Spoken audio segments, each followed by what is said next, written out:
how could we build such a powerful army with very little money?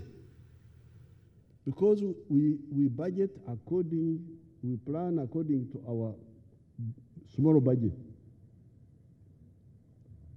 That's why when we are building the army, we don't start with the barracks. The barracks don't look so smart. We start with the personnel, the training, and the weapons. Soldiers are staying in some Mama Ingia Pole, but the one in Mama Ingia Pole can also kill you, like the one coming from a Gorofa. So that's how we have been managing. If you look at the budget of Uganda, it was like $500 million some years ago. You look at the budgets of other African countries, big, billions. So because of that budgeting according to the shape of the head, the hairstyle according to the shape of the head, that's how we manage. Three things: ideology, discipline, and realism in budgeting. Don't budget unrealistically. I can tell you that the things to do are very many. You can't do all things at the same time. So I take you back to the Bible. Seek ye first the kingdom of heaven, and the rest will be added unto you. Seek ye first the kingdom of heaven and his righteousness, and the rest will be added unto you. We have been telling you and telling everybody since the 1960s that whatever you do, if you want the people to develop, start with the homestead incomes. Start with the homestead incomes. Because we are now talking of roads, what.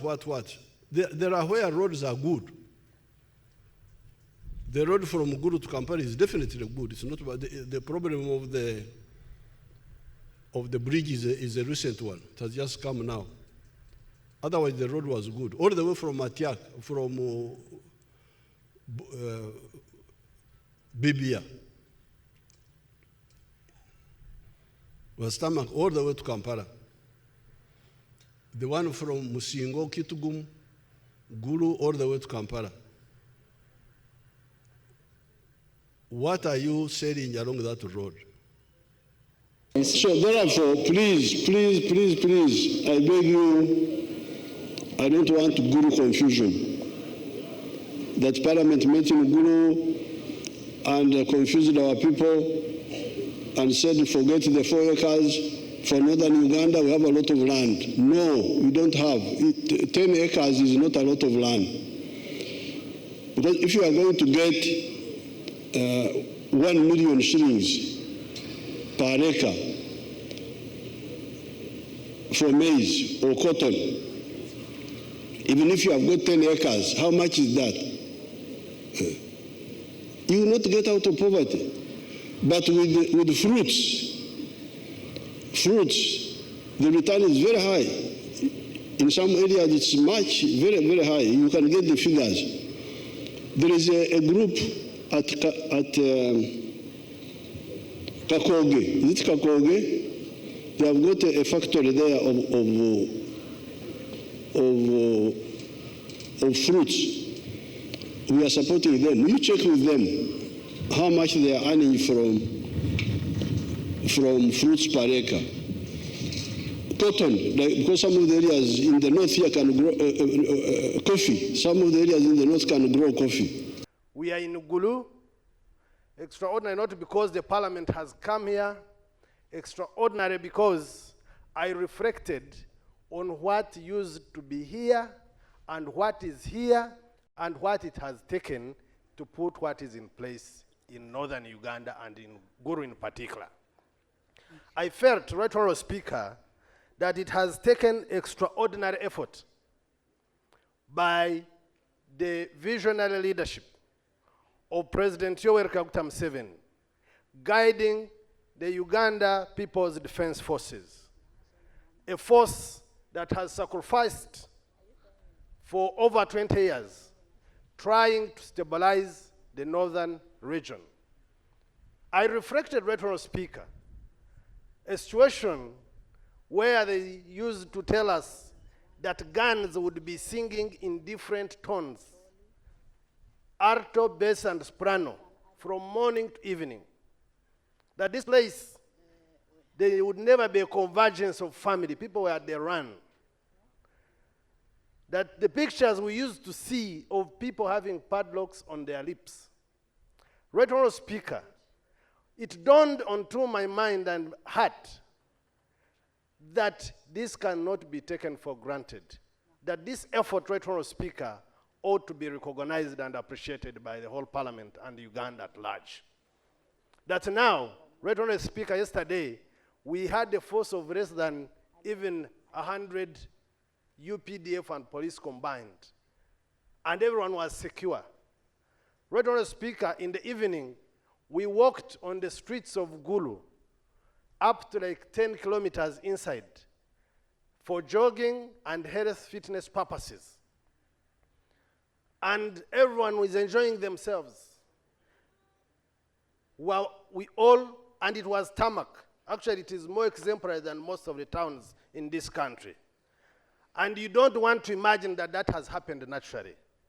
You want to think that this happened because there was a purposeful and visionary leadership of both the nation and UPDF as an institution of government. But very finally, Right Honourable Speaker, I felt that we need to appreciate the extraordinary patriotic and the visionary spirit of the President. Right Honourable Speaker, even some of us members of Parliament and the other big rich men in town, whoever gets in money thinks of transferring their homes in those countries. I felt that for the President to have fought for peace since 60s up to now, and later on integrated his son, who is a general, and who made the last assault on Kony in Garamba, and delivered the tranquility that we see, it is also worth thanking the President for. And our appreciation also goes to all the UPDF commanders, but also General M.K. Muhoozi Kainerugaba for the last assault and effort that he took in Garamba. I beg to move, Right Honourable Speaker. Thank you very much. Thank you, Honourable Kimosho. Your Excellency, the sitting of Parliament in Gulu, Northern Region, in Uganda is a historic milestone in the legislative history of Uganda, as it is the first of its kind. It is the first sitting that we are having at regional levels.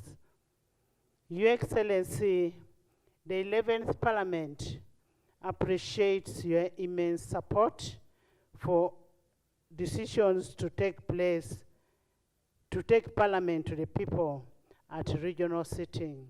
I remember we came and discussed this with you. I came with the Deputy Speaker, and you okayed it. You welcomed the idea, and it is really a very, very good idea. We want to thank you so much for that. Your Excellency, the embracement of regional sitting is in pursuit of the legislative vision of a transformed, independent, and a people-centered Parliament. Your Excellency, contrary to what the critics are raising, that the regional sittings of Parliament are costing us a lot, that is not true. The Parliament sitting is legally and procedurally grounded in Article 95, Sub-Article 2 of the Constitution of Republic of Uganda, 1995, and Rule 17 of the Rules of Procedure of Parliament, which empowers the Speaker to convene Parliament at such a place and time through a proclamation.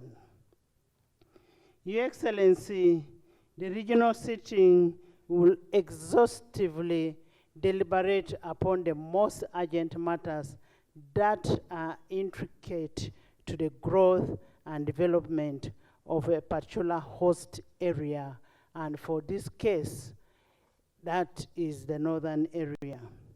And indeed, during yesterday's sitting, the House applauded your leadership in pacification, unification, and development in northern region. 20 years back, this region was not what it is today. The security that you brought to this region.